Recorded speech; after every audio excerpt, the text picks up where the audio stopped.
میں جس وقت ٹیلی ویژن پر آنا چاہ رہی تھی، نیوز اینکر بننا چاہ رہی تھی، تو اس وقت میرے ایک رشتہ دار میری والدہ کے پاس گئے اور انہوں نے کہا کہ یہ لڑکی کیا کام کرنے جا رہی ہے، یہ تو گئی کام سے، اس کا تو کوئی رشتہ آئے گا نہیں، لیکن اس کی وجہ سے اس کی بہنوں کے رشتے بھی نہیں آئیں گے۔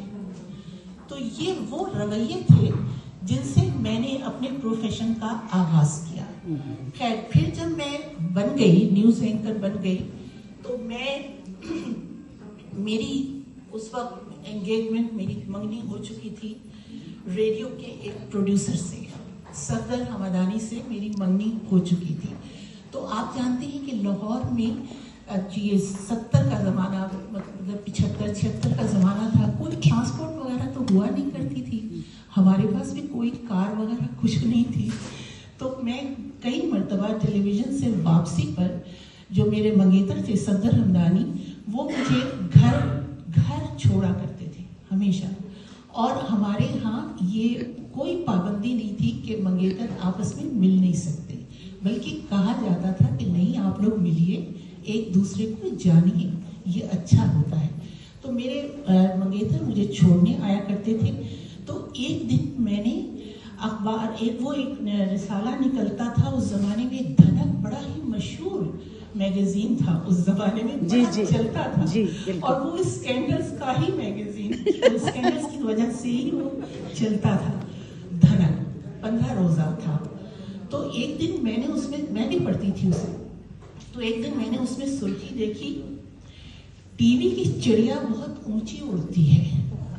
تو خیر، میں نے سوچا ہوگی کوئی خبر، پھر ذرا نیچے دیکھا۔ آج کل مجھے یہ اندازہ نہیں تھا کہ میں بھی اس کی ایک دھماکہ خیز خبر کا موضوع بن جاؤں گی۔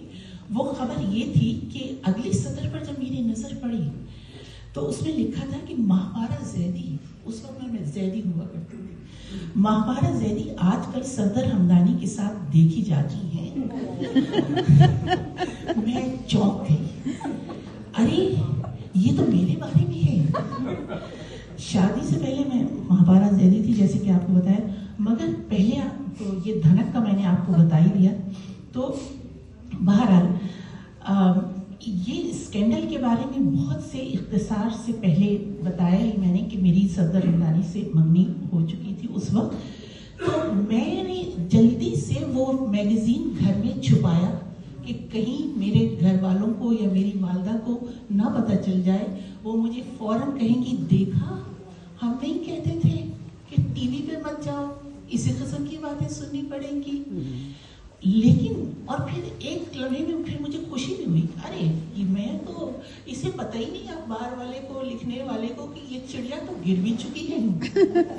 تو مجھے پھر میں یہ سوچتی ہوں کہ یہ رویے یہ تھے کہ ٹی وی کی چڑیا بہت اونچی اڑتی ہے، کسی ریڈیو کے پروڈیوسر والے کے ہاتھ نہیں لگتی۔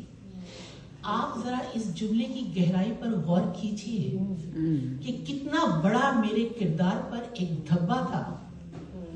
تو میں نے پھر خیر، میں نے سوچا اچھا اس کو یہ پتہ ہی نہیں کہ میں تو گر بھی چکی ہوں، میری تو منگنی ہو چکی ہے ریڈیو کے پروڈیوسر سے۔ لیکن دوسرے کے لمحے میں نے یہ بھی سوچا کہ اگر والدہ دیکھ لیتی تو وہ کیا کہتی، وہ بلکہ میرا ٹی وی پہ جانا ہی بند ہو جاتا، وہ یہ کہتی نہیں یہ نہیں ہے اس قابل کہ تم جاؤ وہاں، بند ہو جاتا۔